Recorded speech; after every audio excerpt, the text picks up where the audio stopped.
सफलता रिश्तों से मिलती है। हमारे जीवन में हमें अपने माता पिता बहुत काम करने से रोकते हैं कि तुम ये नहीं करोगे, तुम वहाँ पर नहीं जाओगे, तुम्हें ये ही करना पड़ेगा। हमें कई काम करने से रोकते हैं। क्या आपको लगता है कि वो हमें रोककर गलत कर रहे हैं? क्या इनके रोकने से हम सफल नहीं हो रहे हैं? यदि आप यह सोचते हैं तो एक बार एक व्यक्ति और उसका बेटा दोनों अपने घर की छत पर पतंग उड़ा रहे थे। पतंग बहुत ही ऊंची उड़ रही थी, वो बादलों को छू रही थी। तब उसका बेटा उस व्यक्ति से कहता है कि पापा, ये पतंग इस डोर से बंधी हुई है, जिस कारण और ऊंची नहीं जा रही है। इस डोर को तोड़ देना चाहिए।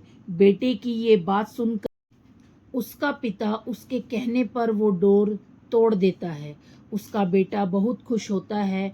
वह पतंग टूट जाने से बहुत ऊंचाई पर पहुंच जाती है, लेकिन फिर कुछ समय बाद वह कहीं दूर जाकर खुद ही नीचे गिर जाती है। यह देखकर उस व्यक्ति का बेटा उदास हो जाता है। फिर वह व्यक्ति उसे कहता है कि अक्सर हमें लगता है कि हम जिस ऊंचाइयों पर हैं उस ऊंचाई से और भी ऊपर जाने से कुछ चीज़ें हमें रोक रही हैं, जैसे हमारा अनुशासन, रिश्ते, माता पिता और परिवार।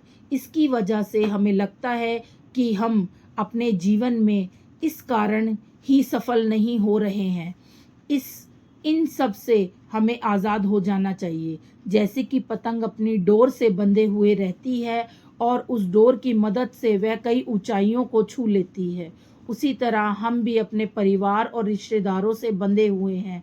यदि हम इन्हें इस धागे से जुड़े हुए रहेंगे तो कई ऊंचाइयों को छू लेंगे, लेकिन यदि हम इस धागे को तोड़ देंगे तो ठीक इसी पतंग की तरह कुछ समय तक ही सफलता में उड़ पाएंगे और अंत में नीचे गिरकर ही रहेंगे। ये पतंग जब तक नई ऊंचाइयों को हासिल करेगी तब तक वह अपनी डोर से बंधी हुई है, लेकिन जब पतंग अपनी डोर से मुक्त हो जाती है तो वह कुछ समय में ही नीचे गिर जाती है।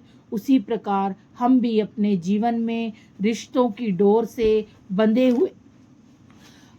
हुए रहना चाहिए, जिससे हम अपने जीवन में नई ऊंचाइयां हमेशा हासिल कर सके। तो अगर आपको ये सीख अच्छी लगी हो तो प्लीज़ चैनल को सब्सक्राइब करिए, वीडियो को लाइक कीजिए और कमेंट करके बताइएगा कि आपको ये छोटी सी कहानी कैसी लगी। इसी के साथ सबको